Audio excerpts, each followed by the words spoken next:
यानंतर राज्याचे उपमुख्यमंत्री म्हणून शपथ घेतील श्री अजित आशाताई अनंतराव पवार।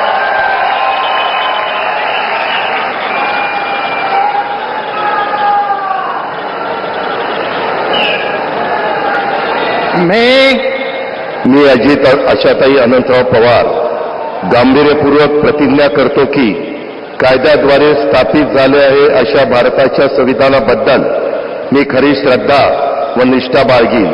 मी भारताची सार्वभौमता व एकात्मता उन्नत राखीन।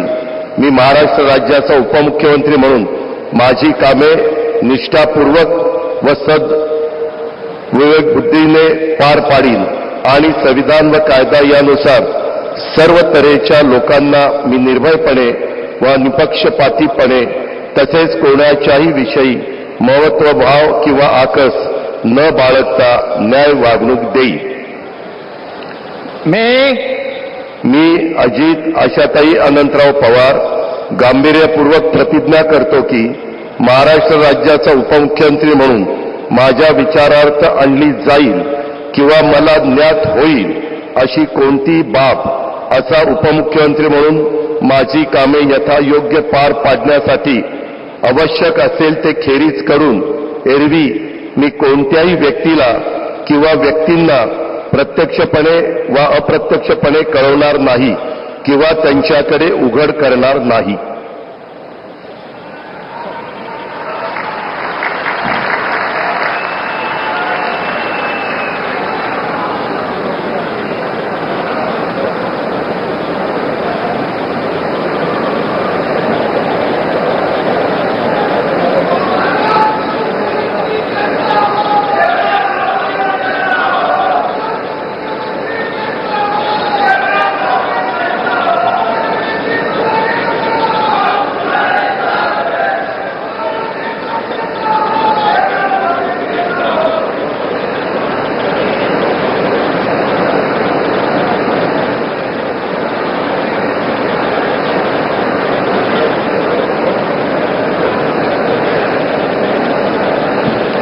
माननीय राज्यपाल महोदय माननीय उपमुख्यमंत्री महोदय यांना पुष्पगुच्छ देतील।